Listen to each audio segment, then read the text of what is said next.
안녕하세요. 저는 30대 후반 여자입니다. 저는 임신과 출산과 함께 시댁 식구들과 연을 끊게 되었는데요. 오죽했으면 저와 남편이 시댁과의 연까지 끊게 되었는지 제 이야기 한번 들어주실래요? 저는 누나만 2명인 종갓집 귀한 아들과 결혼한 며느리였고, 그와 반면에 저는 그저 평범한 집안의 외동딸이었어요. 종갓집 맏며느리. 생각보단 괜찮았어요. 시누이들이 있다고 한들 모두 시집들을 갔을 뿐더러 자식까지 있으니 산다고 바빠 저에게 크게 시집살이 시킨다거나 간섭을 하는 일도 없더라고요. 시모 역시 별다르게 저에게 트집을 잡는다거나 하는 일이 없어 많은 사람의 우려와는 다르게 평탄한 결혼 생활을 하고 있었어요. 남편 역시 집안일에 대한 모든 권한을 저에게 일임한 덕에 조그만 의견 충돌조차 없이 편안한 생활이 가능했죠. 단 한 가지 힘든 점은 있었어요. 그건 바로 몸이 조금 힘들다는 것이었어요. 종갓집 며느리답게 온갖 집안 행사를 맡아 해야 했고, 그 정도 힘든 것쯤이야 종갓집 맏며느리로 들어오면서 어느 정도 각오를 했던 터라 얼마든지 참아낼 수 있더라고요. 무엇보다 마음이 편하니 별것 아닌 것처럼 느껴지기도 했고요. 그래서였을까요? 저는 생각보다 빨리 임신하게 되었고, 저의 임신 소식에 평소 무뚝뚝하기 그지없던 시부에게까지 전화가 왔더라고요. 아가, 소식 들었다. 임신이라고? 네, 아버님. 병원 다녀왔는데 5주 됐다네요. 그래. 잘했다, 잘했어. 고맙다, 정말. 네가 복덩이구나. 아니에요. 운이 좋았죠. 그래, 항상 몸 조심해야 하는 거 알지? 언제 어디서든 조심 또 조심하거라. 다시 한번 고맙다, 고마워. 손이 귀한 집인 덕에 시부만 아니라 모든 식구가 다 제 일인 듯 과하게 기뻐해 주었고, 뱃속 아기의 성별이 남자라는 사실을 알렸을 땐 그야말로 동네 잔치라도 열 기세로 기뻐하시더군요. 하지만 그런 기쁨도 잠시, 뱃속에 귀한 아들을 품고 있다는 이유로 과한 걱정과 우려가 쏟아지기 시작했어요. 뱃속의 아기 중요한 거 저도 압니다. 하지만 그 걱정도 적당한 선이 있는 건데, 시모를 비롯한 시누이들은 그 선을 점점 넘기 시작했고, 좋은 마음에서 시작했던 조언은 어느새 간섭이 되어가고 있었어요. 어느 정도였냐면 시누이들은 하루씩 번갈아 가면서 연락이 와 저의 일거수일투족을 감시라도 하듯 캐묻기 시작하더니 어느 날은 먹는 걸로도 간섭하기 시작하더군요. 올키에 몸은 좀 괜찮아? 입덧은 해? 아니요, 다행히 입덧은 안 할 것 같아요. 먹는 것도 잘 먹고 아직까진 자는 것도 잘 자고 있어요. 그래?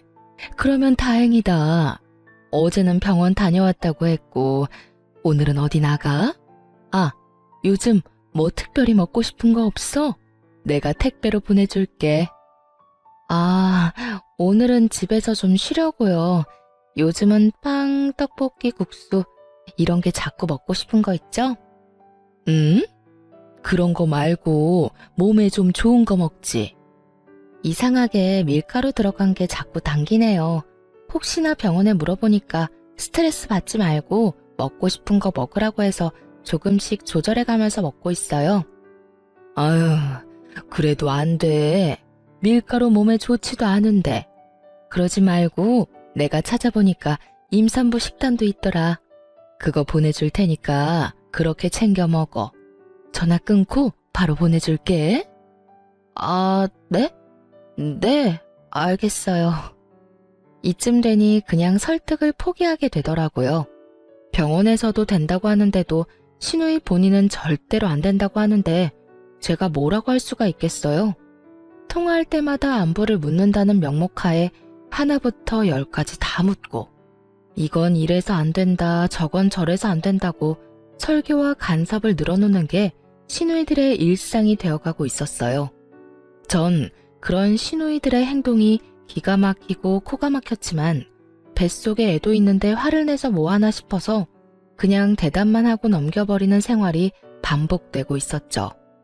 그러던 어느 날 남편과 저녁을 먹고 있는데 한동안 잠잠했던 시모에게서도 전화가 오더라고요. 아가, 몸은 좀 어떠니? 저녁은 먹었니? 네, 지금 먹고 있어요. 몸은 괜찮고요. 식사는 하셨어요? 그럼 우리는 일찍 먹었지. 그나저나 너 예정일이 언제였지? 혹시나 해서 묻는 건데 당연히 자연분만 할 거지? 이건 또 무슨 말인가 싶더군요. 아직 배가 나오지도 않았는데 자연분만이라니. 물론 저도 자연분만이 싫은 건 아니었어요. 하지만 아직 초기인데 지금부터 자연분만 타령이 시작되면 출산할 때까지 이 타령을 들어야 한다는 상황 자체가 싫더군요. 그래서 이번만큼은 제 생각을 똑바로 말하기로 했어요. 자연분만이요? 아니 어머님, 저 아직 밖에 나가면 임산부인 줄 아무도 몰라요. 아직 그런 걸 결정하기엔 너무 이른 거 아닐까요? 아, 물론 저도 상황만 된다면 자연분만 생각하고 있긴 한데 하여튼 그런 말 하기엔 너무 이른 것 같아요. 하지만 시모는 역시나 대화가 될 리가 없었고 더 심하게 자연분만을 강요하기 시작하더군요. 아니 얘, 상황이 된다면이 아니라 무조건 자연분만 해야지. 자연분만을 해야 아기한테도 좋고 머리도 똑똑하다고 하더라. 여러모로 자연분만이 좋아. 그러니까 넌 다른 생각은 하지도 말고 자연분만만 생각해. 여러분, 이런 상황에 뭐라고 답하는 게 맞는 걸까요? 자연분만 할 수 있다고 말해도 출산날 뚝딱하고 아기가 나오는 것도 아니잖아요. 상황이 이렇게 되자 어떻게 말해야 될지 정말 곤란하더군요. 시모는 제 입에서 원하는 대답이 나올 때까지 10분이 넘도록 자연분만에 대해 좋은 점만 나열하고 또 강요했어요. 제가 가뜩이나 어두운 표정으로 전화를 받고 있자 남편이 걱정되는 얼굴로 가까이 오더라고요. 그래서 일부러 전화를 스피커로 돌렸죠.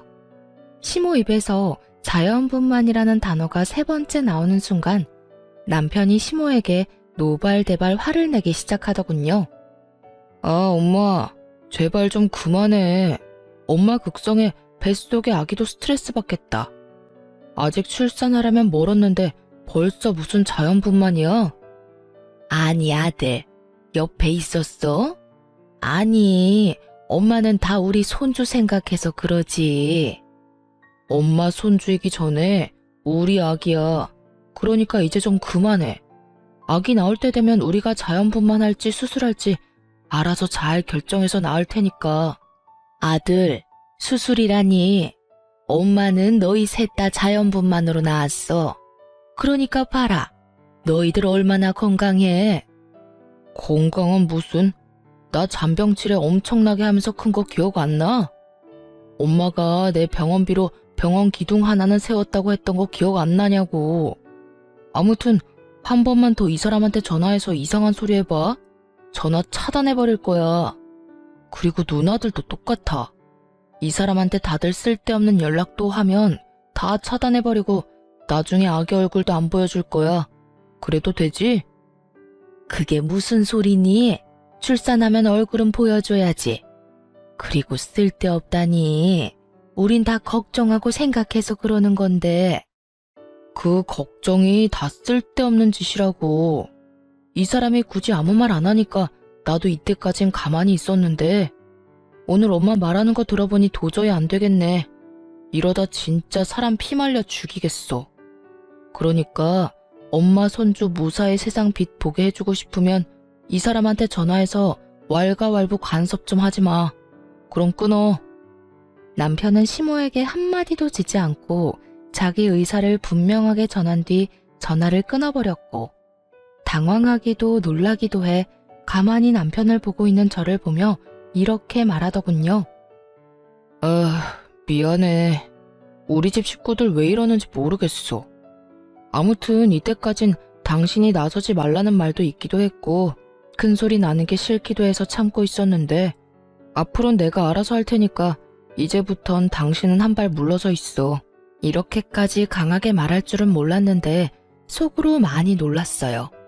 그리고 앞으로도 가족들 앞에서 완벽한 제 편이 되어줄 것 같아 안심도 되었고요.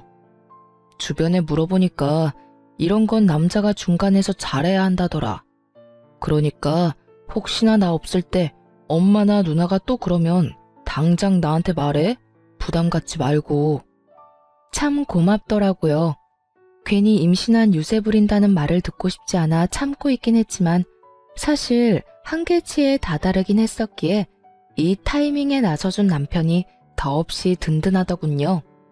가끔 연락이 온다고 한들 사람 마음이 웃긴 게 남편이 이렇듯 제 편을 들어주니 시모와 시누이들이 간섭해도 그러려니 하며 큰 스트레스는 받지 않게 되더라고요. 하여튼 그날 이후 남편의 으름장이 제대로 먹히긴 했는지 시댁 식구들의 연락은 눈에 띄게 줄어들었어요.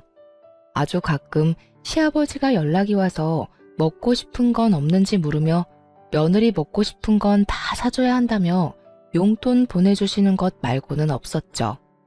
그렇게 시간은 흘러 출산이 얼마 남지 않은 어느 날 우려했던 상황이 나오고 말았어요. 뱃속에서 잘 놀던 아기가 너무 잘 놀아버렸는지 갑자기 여가가 되어버렸다고 하더군요. 바로 직전 검진까진 똑바른 자세로 잘 있던 아이가 여가가 되어버린 것도 당황스러운데 자연분만이 되지 않는다는 소식을 들은 시모의 반응을 생각하니 한숨이 끊임없이 나왔어요. 저의 예상대로 소식을 전해들은 시모는 득달같이 집으로 찾아왔고 그간 모아두기라도 한 것인지 속사포처럼 잔소리를 쏟아내더라고요. 넌 도대체 몸 관리를 어떻게 했니? 이제 아기 나올 때 다 됐는데 너가 몸 관리를 좀 더 잘했어야지. 그래서 정말 수술밖에 방법이 없대? 다른 방법은 없는 거야? 내 원참, 나는 한 번도 그런 적이 없는데 넌 도대체 왜 그런 거야? 정말 미쳐버릴 것 같더라고요. 아니, 아기가 갑자기 마음이 바뀌어 방향을 바꿔버린 것을 제가 무슨 수로 막나요? 다 큰 자식도 말을 들어먹지 않는데 뱃속에 있는 아기를 제가 무슨 수로 다시 되돌려 놓겠어요? 시모는 제가 무슨 대역죄인이라도 되는 양 저를 인정사정 없이 몰아붙이기 시작했어요. 그래도 전 최대한 차분하게 설명하려고 애썼죠. 아니 어머님, 제가 이렇게 되고 싶어서 이렇게 만든 것도 아니고 잘 아시잖아요. 이건 어쩔 수 없는 일이라는 걸요. 병원에서도 이런 경우가 종종 있다면서 어쩔 수 없는 일이라고 하셨어요. 어쩔 수 없는 일? 네 뱃속에서 일어나는 일인데 뭐가 어쩔 수가 없어? 다 네가 우리 말 안 듣고 네 멋대로 굴어서 이런 거 아니야. 하여튼 이래서 내가 너한테 그렇게 연락을 했던 건데 이제 어쩔 거야? 너 때문에 우리 귀한 손주 몸도 약하고 머리도 나쁘게 태어나면 어떡할 거냐고. 아무리 좋게 설명을 해보아도 시모는 애초에 제 말을 귀담아 들을 생각이 없어 보였죠. 그쯤 되니 억울함을 넘어 짜증이 나더군요. 결국 화가 폭발해버린 저는 더는 시모와 입씨름을 하지 않고 그 자리에서 바로 병원으로 전화를 걸어 담당 선생님과 시모를 통화시켜버렸어요.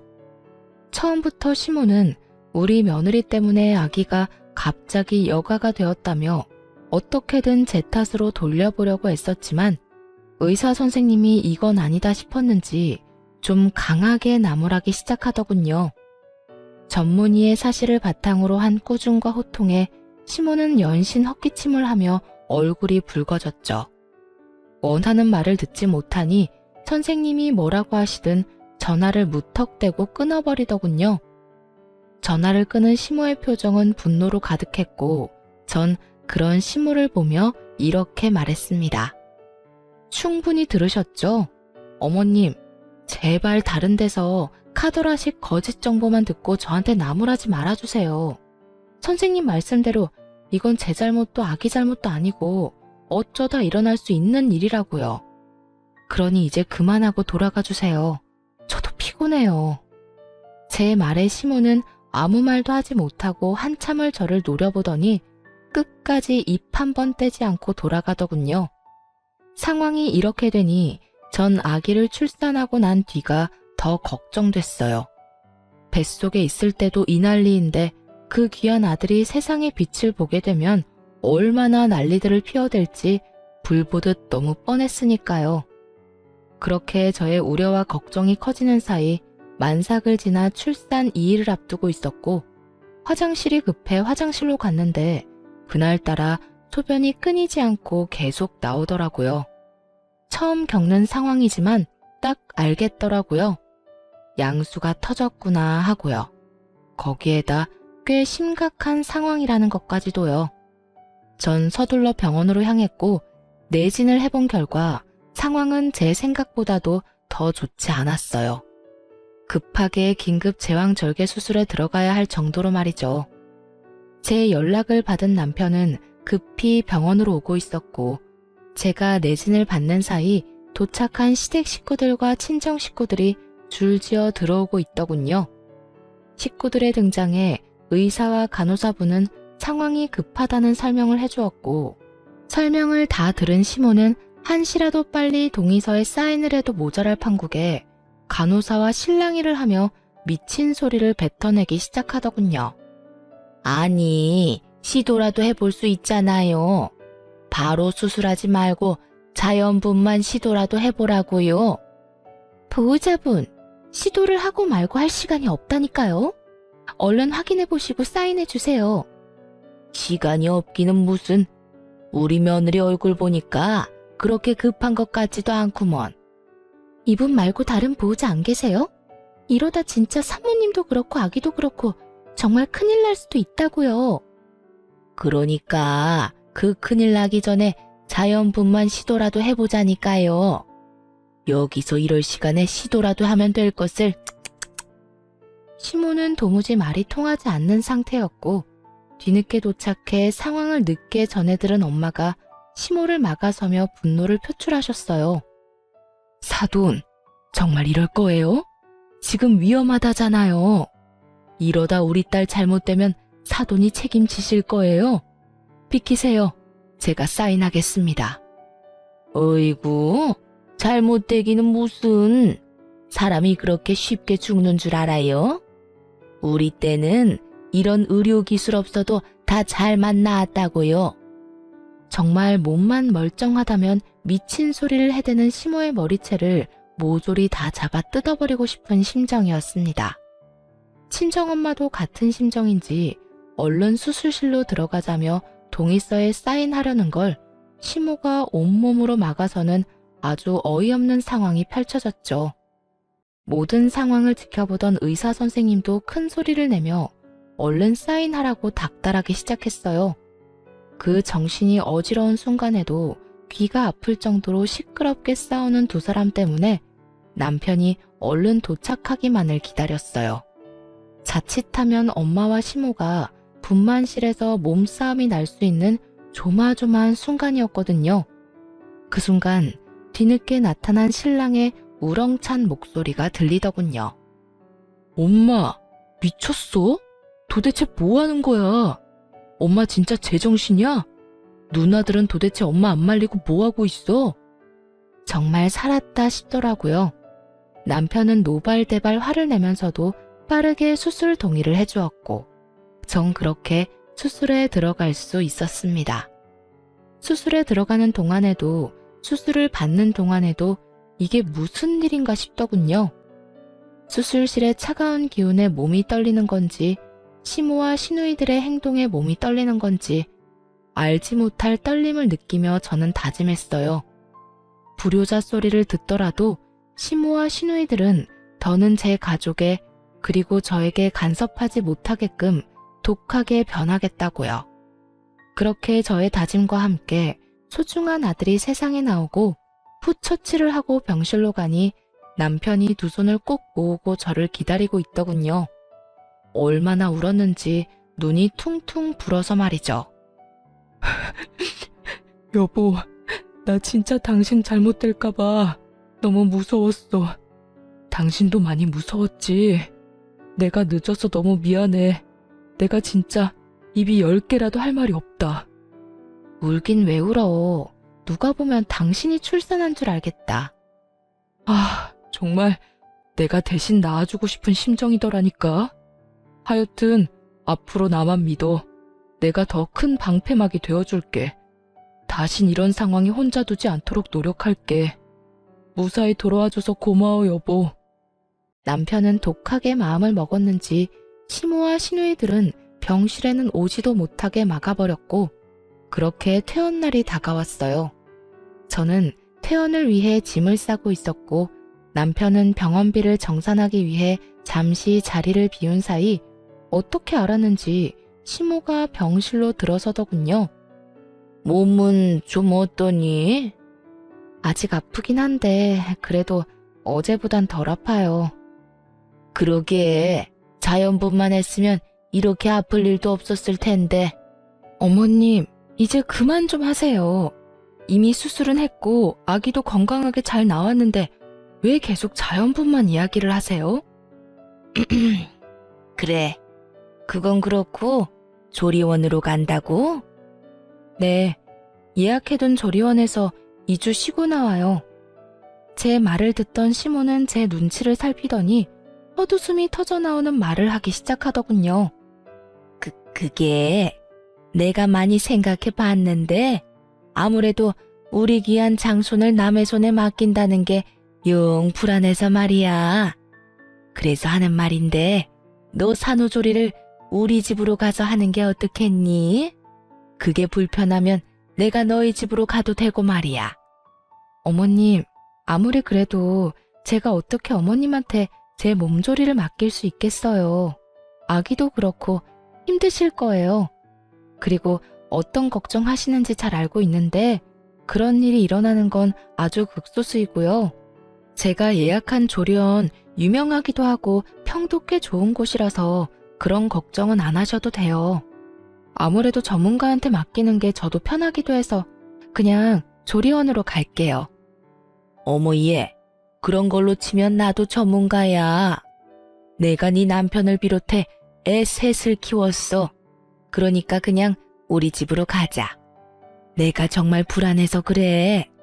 시모의 아집은 제 상상보다 더 대단하더군요. 조리원에서 일어난 말도 안 되는 사건 사고를 누구한테 들었는지 도저히 불안해서 못 맡기겠다며 혹시라도 모를 사고가 일어나기 전에 미연에 방지하는 게 훨씬 낫다는 말까지 하더군요. 제가 아무리 좋은 말로 설득도 해보고 때론 싫은 티를 내며 거부도 해봤지만 시모는 의지를 굳힐 생각이 전혀 없어 보였고요. 사실 조리원 예약금을 시부가 내주신 거라 다른 여러 사연들처럼 조리원 비용이 아까워 안 보내려는 상황도 아니고 정말 장손이 다칠까봐 걱정되는 마음이 느껴져서 그렇게 기분이 나쁘지만은 않더라고요. 그렇게 저와 실랑이를 벌이는 사이 남편과 아빠가 병실로 들어왔고 남편이 시모의 앞을 막아서려는 찰나 전 그런 남편을 제지했어요. 이번에도 남편을 등에 업고 이 상황을 모면하면 당장은 편하겠지만 계속해서 그렇게 피해봤자 소용없다는 생각이 들었어요. 그래서 전 좀 더 독하게 나가기로 했죠. 이제 저도 지켜야 할 자식이 있는 엄마였으니까요. 그래요, 어머님. 제가 갈게요. 그 대신 저 정말 아무것도 안 하고 오로지 몸조리에만 신경 쓸 거예요. 삼시세끼 다 챙겨주시고요. 당연히 뒷정리는 물론이고 하루에 한 번씩 제가 있는 방 청소도 해주세요. 그리고 저는 수유하는 시간 말고는 아기 돌보지 않을 거예요. 밤에도 물론 수유할 때만 아기 돌볼 거고요. 그러니까 나머지 시간엔 어머님이 아기 다 돌봐주셔야 해요. 그리고 만약 지내는 동안 조금이라도 제가 불편하다거나 저한테 조금의 일이라도 시키시면 당장 짐 싸서 조리원으로 들어갈 거예요. 그래도 제가 어머님 댁에 가서 조리하길 바라세요? 이거 다 해주실 수 있어요?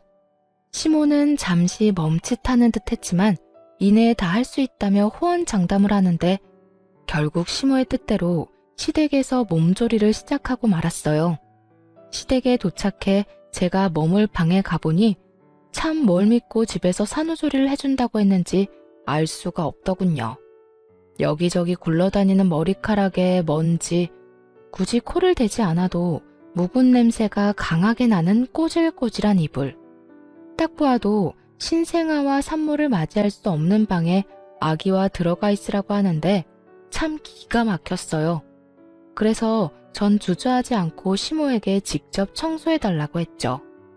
어머님, 방 청소 좀 해주세요. 먼지도 너무 많고 머리카락도 굴러다니고. 이불은 새로 세탁하신 건 맞죠? 냄새가 나는데. 그러지 말고 이불도 새로 빨아주세요. 제 말에 시모는 아주 뻔뻔하게 거짓말을 늘어놓더라고요. 어머 얘, 청소도 다 했고 빨래도 다 해놓은 거야. 그러니까 언제 청소하고 언제 하신 빨래인데요? 그게 한 며칠 됐나? 며칠은 개뿔이라는 말이 정말 목구멍 끝까지 올라오는데 얼마나 말을 삼키고 또 삼켰나 몰라요. 시모는 찔리는 듯 저의 눈치를 살피고 있었고 저는 한 차례 말을 삼킨 후 시모에게 이렇게 말했어요. 어머님, 제가 이래서 조리원에 가려고 했던 거예요. 요즘 조리원에 들어가면요. 하루에 한 번씩 청소 꼭 해주세요. 이거랑은 비교도 되지 않을 만큼 깨끗한 환경에서 지낼 수 있도록 해준다고요. 제가 그 정도로 깨끗한 거 바라는 거 아니잖아요. 최소한 바닥에 머리카락이랑 먼지는 없어야 하는 거 아닐까요? 최소한 이불에서 향기는 안 나더라도 캐캐 묵은 쉰냄새는 안 나야죠. 그냥 다시 좀 빨고 청소 좀 해주세요. 정 힘드시면 지금이라도 조리원으로 가고요. 아니다. 금방 해줄 테니 안방에 가서 기다려라. 급하게 하지 마시고 천천히 하셔도 되니 꼼꼼하게 해주세요. 스팀 청소기도 있으시잖아요. 저 올 때마다 매번 시키시던 거요. 다 하시고 그걸로 한번 싹 밀어주세요. 저 혼자만 지내면 상관없는데 아무래도 신생아가 있으니 청결이 제일 중요해서요. 그래, 알겠다. 전 최대한 뻔뻔하고 담담하게 요구하려고 애썼고 시모는 표정이 좋지 않긴 했지만 철석같이 약속한 것이 있어서 그런지 저의 요구대로 다 들어주더군요. 시모가 좋든 싫든 어른에게 이것저것 요구해야만 하는 상황이 마음이 편하지 않았더군요. 때로는 내가 너무 심한가 하는 생각이 들기도 했고 그때마다 고개를 세차게 흔들며 마음을 다잡곤 했어요. 여기서 제가 물러서게 된다면 아마 모르긴 몰라도 육아를 하며 또 휘둘리게 될 것이고 전 죽었으면 죽었지 그따위 말도 안 되는 간섭을 육아하면서 받을 생각은 전혀 없었으니까요. 그렇게 시모는 점점 힘든 티를 내기 시작했지만 어떻게 하겠어요? 다 시모 본인이 자초한 일이었고 전 다른 건 몰라도 저 역시 몸조리만큼은 중요했으니까요. 시댁에 들어간 이후 시모는 전적으로 저의 뒷바라지를 시작했고 정말로 저에게 밥상까지 차려다 바치게 될 거라 생각하지 못했었는지 하루하루 지날 때마다 쑤신다는 곳이 늘어가더군요.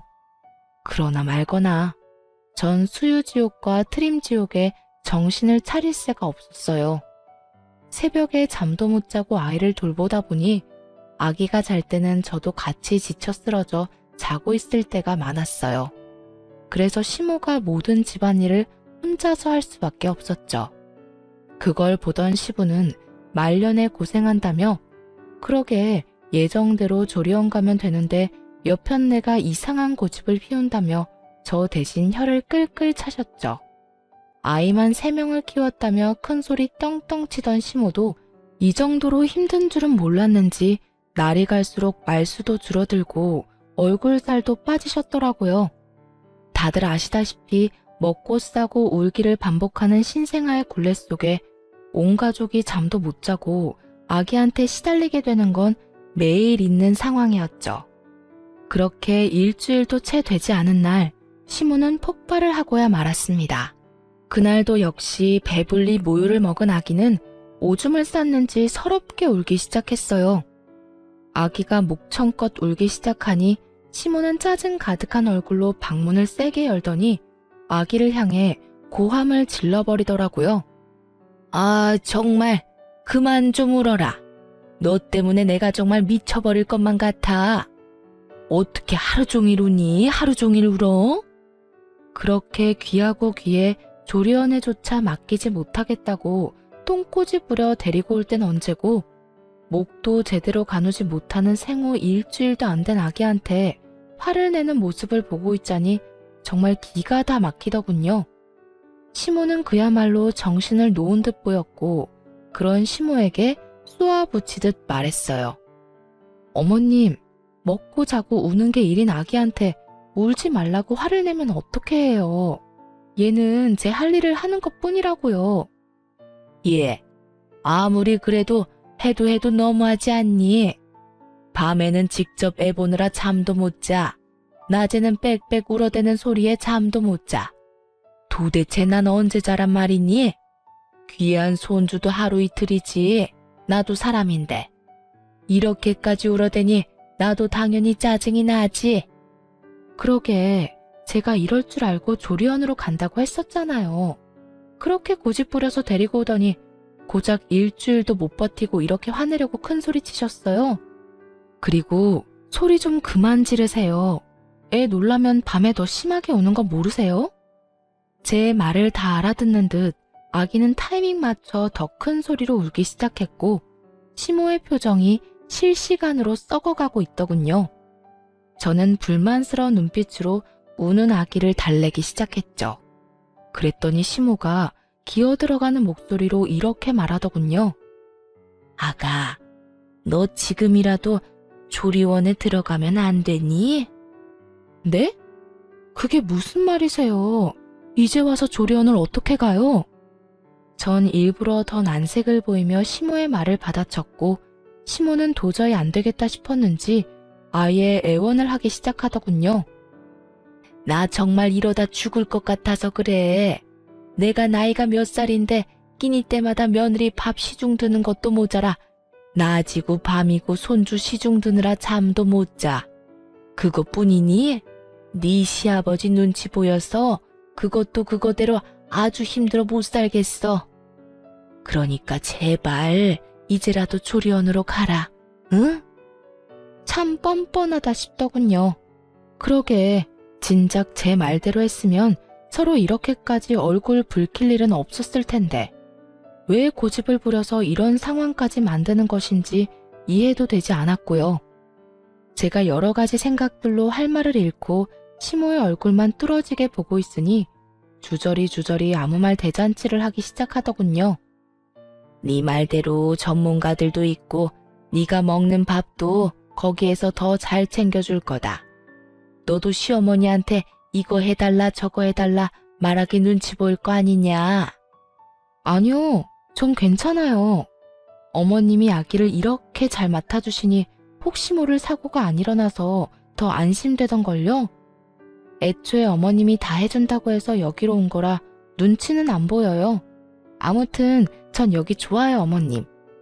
사실 불편한 것이 맞았지만 다신 시모가 말도 안 되는 아집을 부리지 못하게 더 시모를 몰아세웠어요. 제가 그렇게 해맑은 얼굴로 말하자 시모의 얼굴은 그야말로 흑빛이 되어가고 있었죠. 거의 울기 직전의 표정으로 마지막 수를 꺼내 보이더군요. 저기, 지금이라도 조리원에 가면 비용은 내가 주마.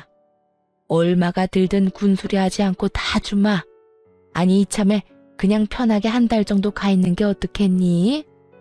그러니 제발 시험이 살린다 생각하고 조리원으로 좀 가주려무나 이렇게 부탁하마. 이렇게까지 하는데 더는 시댁에 머물 이유가 없더라고요. 그래서 전 짐을 싸 집으로 돌아왔고 집에서 미리 알아봐 두었던 도우미분을 불러 시모가 준 돈으로 본격적인 조리를 시작했습니다. 한 달 동안은 그야말로 천국 같은 시간이었어요.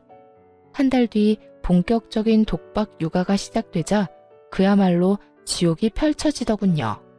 물론 남편도 많이 도와주긴 했지만 남편이 출근하고 나면 오롯이 혼자 육아를 감당해야 하니 집도 더러워지고 성격도 많이 예민해져 갔어요. 친정 부모님은 몸이 좋지 않으셨고 시댁에선 이젠 아기는 사진으로만 보는 것이 행복하다고 할 만큼 질려버린 상황이니 도움을 줄 사람이 없는 그런 상황이었죠. 상황이 그렇게 되자 처음에 마사지를 받을 땐 완모를 하고도 남을 거라고 했던 모유가 점점 마르기 시작하더니 아이에게 줄 수 없을 정도로 막히기 시작했어요. 남편이 육아와 살림을 함께 해주곤 있었지만 그것과는 별개로 엄마가 할 일은 너무나도 많았고 전 지쳐가고 있었죠. 결국 모유 대신 분유를 먹이기로 결정했어요. 분유를 먹이기 시작하니 젖병을 씻긴 해야 하지만 남편도 아기 밥을 먹일 수 있으니 그만큼 저에게도 여유라는 게 생기더라고요. 거기에다 굳이 수유하느라 선잠을 자야 할 일도 사라졌고요. 하지만 좀 살만해졌다고 생각했는데 조용하던 신우가 갑자기 날뛰더라고요. 그때는 남편이 아이 분유를 먹이던 중이어서 제가 전화를 대신 받게 되었어요. 여보세요? 형님, 저예요. 잘 지내시죠? 그럼 올케는 잘 지내? 조리는 잘하고 있어? 아기 때문에 힘들지? 뭐 그렇죠. 이제는 좀 괜찮아지고 있어요. 그래? 그러면 다행이고. 그나저나 병훈이는 뭐해? 아기 보고 있어? 네, 아기가 배고프다고 울어서 남편이 분유 먹이고 있어요. 뭐? 올케, 설마 모유 수유 안 해? 언제부터? 원래는 모유 먹였었잖아. 말이 끝나기가 무섭게 신우이는 짜증이 섞인 목소리로 저를 혼내기 시작했어요. 다른 사람도 아닌 아기 엄마인 저에게 따지듯이 물어오더라고요. 역시나 제가 딱 생각했던 반응이었어요. 듣기론 시누이들도 완모까진 하지 못하고 분유를 먹였다고 들었고 심지어 둘째 시누이는 제왕절개를 했다고 하더군요. 근데도 저한테 그 난리를 부리는 것을 보며 또 이 난리를 부리겠구나 했죠. 숨기려면 얼마든지 숨길 수 있었겠지만 언제까지고 숨길 수도 없는 노릇이었고 어차피 한 번은 부딪혀야 할 일이라 생각해서 말했더니 역시나 예상했던 반응이 나오더라고요. 속으로 사람 참 쉽게 안 바뀐다 생각했네요. 그게 제가 몸이 너무 안 좋아져서요. 그동안 도와줄 사람도 없고 남편도 바빠서 이리저리 무리를 좀 했더니 모유가 안 나오더라고요. 양은 적고 아기는 더 달라고 울고 해서 하는 수 없이 분유 먹이기로 했어요. 완모 가능하다고 해서 저도 완모까지 할 생각이었는데 나오질 않으니 어쩌겠어요? 아쉬워도 하는 수 없죠. 전 있는 그대로 제가 처한 상황을 보태지도 빼지도 않고 설명해 주었고 신우이는 저에게 괜찮냐는 말 한마디 없이 큰 소리를 내기 시작했어요. 그러게 아기 엄마가 몸 관리를 잘했어야지. 또 밀가루나 먹어댔겠지. 아유, 올케는 도대체 제대로 하는 게 뭐야? 정말 뭐 하나 마음에 드는 게 없어. 정말 어이가 없어 기가 다 막히더군요. 저요, 임신했을 때나 밀가루 즐겨 먹었지 평소에는 잘 먹지도 않아요. 거기에다 어린아기 독박 육아해보신 분들은 아시겠지만 혼자 아기 보면서 끼니 챙기는 게 어디 쉬운 일인가요? 대충 퍼먹고 쪽잠이라도 자면 다행 아닌가요? 시누이가 애도 없는 것도 아니고 뻔히 사정을 다 알면서 그렇게까지 몰아붙이니 더는 참을 수가 없더군요. 아니 형님, 그렇게 말하면 제가 섭섭하죠. 같은 여자로서, 아니 같은 사람으로서 몸이 안 좋아서 모유까지 안 나온다고 하면 예의상 몸은 괜찮냐고 한마디쯤은 물어봐야 하는 거 아닌가요? 아니, 난 그게 순간적으로 흥분해서. 그래서 몸은 괜찮아? 아니요, 안 괜찮아요. 끼니도 제대로 못 먹고 잠도 제대로 못 자고 그렇다고 해서 누가 도와주는 사람 한 명 없고 그래서 모유가 안 나와서 저도 참 안타깝게 생각하고 있으니 형님은 더는 나무라지 말아주세요. 뭐라고? 옳게. 무슨 말을 그렇게 섭섭하게 해? 나는 다 먼저 육아해본 육아 선배로서 조언해주는 거야. 옳게도 할 거 아니야. 모유가 좋지 분유가 좋아? 진짜 이런 말까지 안 하려고 했는데 지금 형님이 하는 건 조언이 아니라 간섭인 거 알고 계시죠? 그리고 몸에 좋다는 초유는 차고 넘치게 먹였고 요즘 분유도 좋게 잘 나와서 성장하는데 아무 문제 없는 거 누구보다 잘 아시잖아요. 형님도 완모 못하셨으니까요. 그러니까 이제 간섭 좀 그만하시고 앞으로는 내 새끼는 내가 어련히 알아서 잘 보살필 테니 제발 이런 식으로 선 넘는 간섭은 하지 말아주세요. 쏘아붙이는 제 말에 신우이가 어버버하는 사이 저는 전화를 끊어버렸고 날이 선 저의 고함에 남편이 화들짝 놀라 방에서 나오더군요. 남편은 저에게 왜 그러냐고 물었고 저는 씩씩거리며 신우이와 있었던 일을 말해주었죠. 인상을 잔뜩 찌푸린 채 저의 이야기를 듣던 남편은 신우에게 전화해 저번처럼 또 불같이 화를 내더라고요. 누나, 진짜 미쳤어? 누나가 뭔데 이 사람한테 몸 관리를 제대로 하란 말아야. 누나가 이 사람 약이라도 한번 사준 적 있어? 아니면 몸에 좋다는 영양제라도 챙겨준 적 있어? 내가 분명히 말했지. 이 사람한테 그딴 말 하지 말라고. 말이야 바른 말이라고. 누나가 무슨 권한으로 내 새끼한테 감나라 배나라야. 우리가 부모인데 우리가 어련히 알아서 하지. 그러니까 앞으로 이 사람한테 전화도 하지 마.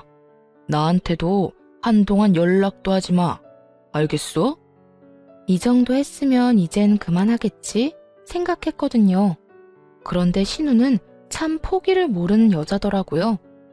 며칠 동안 무서울 정도로 조용하던 신우이는 시부와 함께 시모, 둘째 신우이까지 대동한 채 집으로 왔더라고요. 이런 말하면 어떻게들 생각하실지 모르겠지만 전 오늘이 결전의 날이구나 싶었어요. 그 지긋지긋한 간섭의 고리를 완전히 끊어버릴 날이요. 이러한 제 생각을 알 리 없는 시모와 신우이들은 아기를 보며 행복한 시간을 보내는 시부와는 달리 아기는 뒷전이고 눈을 반짝이며 온 집으로 누비고 다니더군요. 뭐 하나 트집을 잡아볼까 하는 의도가 다분해 보였거든요. 세 사람은 집안을 둘러보며 되지도 않는 핀잔을 잡아대려고 애썼지만 제가 듣는 둥 마는 둥 대꾸도 제대로 하지 않으니 결국 모유 이야기로 바로 본심을 드러내기 시작했어요. 단유했다던데 그게 사실이냐? 다시 마음을 돌릴 생각은 없느냐? 분유보단 모유다. 여러 가지 말로 저를 설득하던 시모는 제가 마음을 돌려먹을 생각이 보이지 않자 남편을 몰아세우기 시작하더군요. 넌 이런 중요한 이야기를 왜 이 엄마한테 말도 안 한 거야? 하긴 제가 마음대로 다 휘두르는 대로 넌 입도 못 대고 있었겠지. 넌 지금부터 그렇게 네 마누라 치맛자락에 휘둘려서 나중에 우리 손주한테 정말 큰일이 생겼을 때 네 의견이라도 낼 수 있겠니? 이 엄만 참 걱정이 많다. 시모는 졸지에 남편을 마누라 치맛자락에 빠져 허우적거리는 남자로 만들어버리더니 저에 대한 적대감을 숨김없이 드러내더군요. 한참을 저에 대한 불만을 쏟아내던 시모의 입에선 결국 아직 한참이나 남은 제 아들의 교육에 대해서도 간섭하기 시작했어요. 정말 내가 이럴 줄 알았다. 자연분만도 못하더니 완모도 못한다는 게 말이나 돼? 우리 귀한 장손한테 도대체 네가 무슨 짓을 하는 줄이나 알아? 에휴, 이미 단유했다니까 그건 접어두고 앞으로가 중요한 거 알지? 네? 앞으로라니요? 뭐가 또 남았나요? 교육이 남아있지 않니? 넌 정말 엄마라는 애가 이렇게 생각이 짧니? 내가 이래서 마음을 놓을 수가 없다니까. 그래서 하는 말인데 앞으로 우리 장손이 뭘 배우고 어떻게 키워야 할지 나하고 네 시누이들이 도울 테니 부담스럽게 생각하지 말고 도움 받으려무나. 시모의 헛소리에 시누이들은 너나 할 것 없이 맞장구를 치며 그 말도 안 되는 말을 찬양에 가까운 동의를 하고 있었고 전 그런 세 사람을 번갈아 보며 따져 물었어요. 도움이요?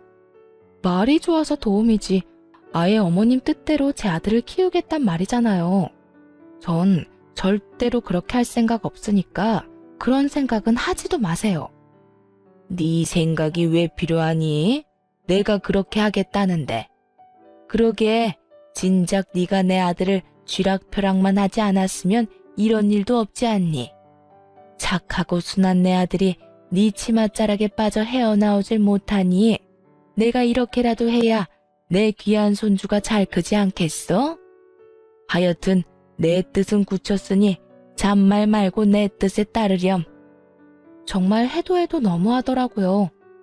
엄마인 저를 인정해주지도 않고 말끝마다 귀한 손주, 귀한 손주. 속에서 분노가 쌓이고 있었죠. 시모고 나발이고 입에서 온갖 말들이 나오려고 하더군요.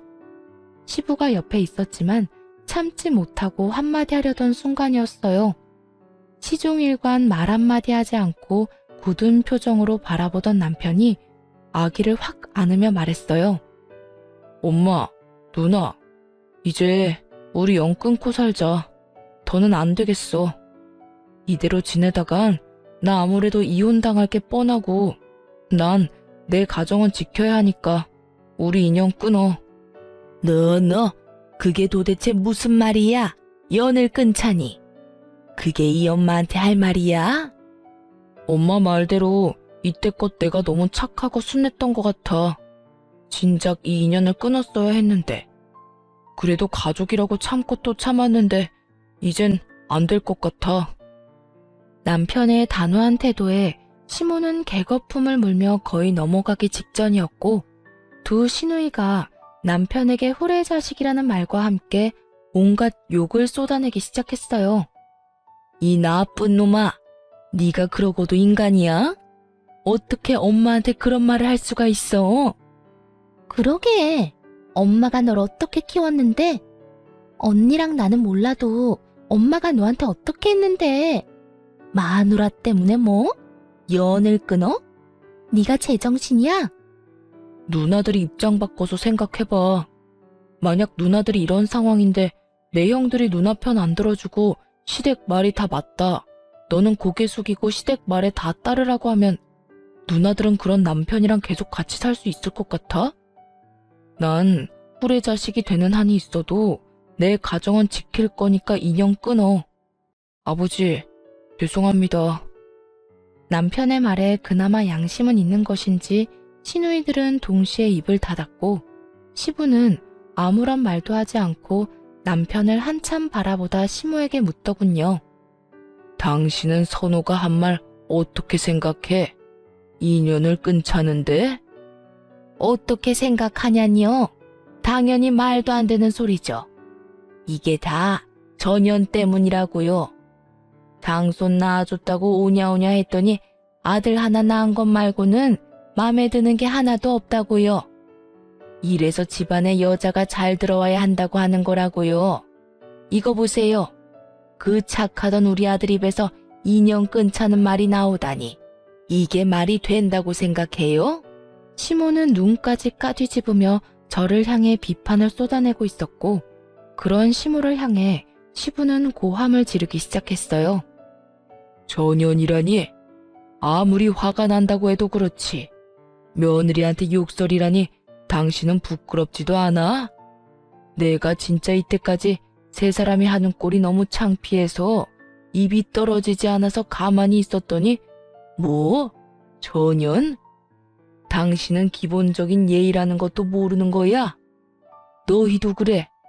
뭐 하나 도와줄까 몸을 바쁘게 움직여도 모자란 판국에 얼뜻지 못해 안달들이나 입 놀리는 꼴이 한심하고 실망스럽구나.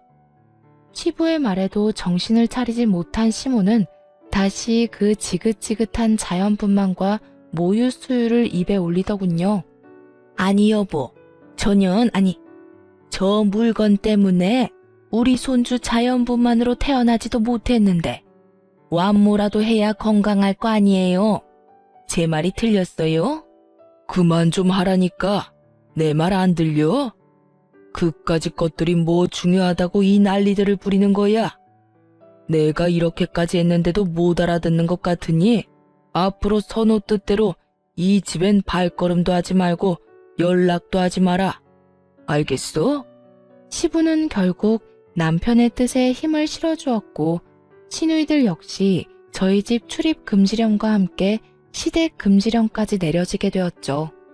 시부의 그런 말까지 했는데도 불구하고 정신을 여전히 차리지 못한 시모는 모든 것이 다 제 탓이라며 제 머리채를 잡을 요량으로 저에게 달려들었지만 재빠르게 남편 뒤로 숨는 바람에 시모는 그대로 바닥에 고꾸라지게 되었어요. 그런 시모의 모습에 시누이들은 시모를 부축하기 바빴고 시모는 그런 시누이들의 부축을 받으며 며느리가 시어미를 밀어 넘어뜨렸다며 자신을 죽이려고 작정했다는 아주 말도 안 되는 곡소리를 내기 시작하더군요. 그 말도 안 되는 거짓말을 시부는 믿을 리 없었고 한심하다는 눈빛과 함께 이렇게 말하곤 집을 나가버렸어요. 네 엄마 다쳤다고 하니 너희가 병원 데려다 주고 치료 다 끝나거든 내 집으로 보낼 생각 말고 첫째 집으로 데리고 가든 둘째 집으로 데리고 가든 알아서 해. 아니면 궁짝 잘 맞는 셋이 살던가. 결국 끝까지 정신 못 차리고 날뛰던 시모는 말년에 시부한테 쫓겨나게 생겼고 두 시누이는 시모가 짐같이 여겨졌는지 서로 미루려고 눈치만 살피더군요. 그런 세 사람을 바라보던 남편은 다신 찾아오지 말란 말과 함께 연을 끊자고 다시 한번 강조하며 세 사람을 차례대로 쫓아내버렸어요. 전 그런 남편의 뒤로 시모와 시누이들의 신발을 현관문 밖으로 던져주었고 그렇게 시모와 시누이들과의 연을 끊어버렸습니다. 그 후로 시모는 시댁으로 찾아가 시부에게 무릎을 꿇고 빌었지만 시부는 받아주지 않았다고 해요. 3개월이 넘는 시간 동안 시모가 날마다 찾아가 빌자 그제야 시모를 받아주었다고 하더군요. 물론 3개월이란 시간 동안 시모는 시누이들의 집을 전전하며 살았는데 둘 딸들이 얼른 나가라고 엄청 눈치를 줬나 보더라고요. 기가 팍 죽어서 시부 옆에서 잠자코 지내고 있다던데 지금까지 남편도 그렇고 저도 직접 연락한 적은 없네요. 아들 돌잔치 때는 시부만 참석했고 가끔 시부와 왕래하며 지내고 있죠. 남편과 시부는 저에게 세 사람과 영영 연을 끊고 살고 싶다면 그렇게 해도 상관없다고 해주었고 전 사랑하는 제 아들을 위해서라도 아직까진 세 사람과 왕래하며 지내고 싶진 않습니다. 남편은 여전히 저와 아들을 위해 기꺼이 가정에 힘써주고 있어요.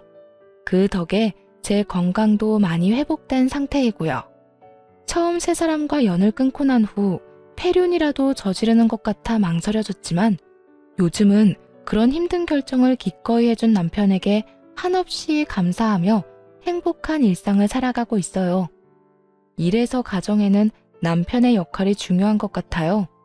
다른 집 남편들은 시댁에는 자주 방문하자고 하고 처가에는 발길을 탁 끊는다고 하던데 저희 남편은 막내인데도 불구하고 부모님에게 쓴소리도 할 줄 알잖아요. 비록 부모님에게 영 끊겠다는 심한 말까지 해버렸지만 그럼에도 남편은 가정을 지키기 위해 큰 결심을 내려준 거잖아요. 저는 항상 자기 전에 남편에게 말해요. 저랑 결혼해줘서 고맙다고 말이죠. 그럼 남편은 저에게 가족들 때문에 고생시켜 미안하다며 꼭 안아주거든요. 지금 생각해도 저는 결혼 참 잘한 것 같아요. 지금까지 제 사연은 끝입니다. 너무 남편 자랑이 길었나요? 혹시 이 사연을 듣고 계신 남성분들이 있으시다면 제 사연 지나치지 마시고 꼭 잘 들어주셨으면 좋겠어요.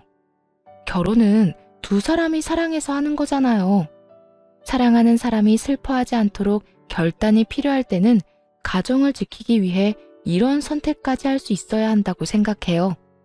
물론 모두 부모 자식 간의 영 끊으라는 얘기는 아니지만 서로를 위해 또 내 가정을 위해서라면 멀리 지낼 필요는 있다고 생각해요. 내 옆에 있는 사람이 알게 모르게 내 가족 때문에 상처를 받고 있지는 않는지 오늘부터라도 옆 사람의 말을 귀 기울여 주시면 좋을 것 같아요. 그리고 매일 따뜻한 말 한마디씩 건네주시면 더 좋고요. 부끄러워하면서도 분명 행복해하는 모습 보시게 될 거예요. 그런 말 한마디가 결혼 생활을 유지하는 큰 힘이 될 테니까요. 말이 너무 길었네요. 이만 마치겠습니다. 지금까지 들어주셔서 감사해요.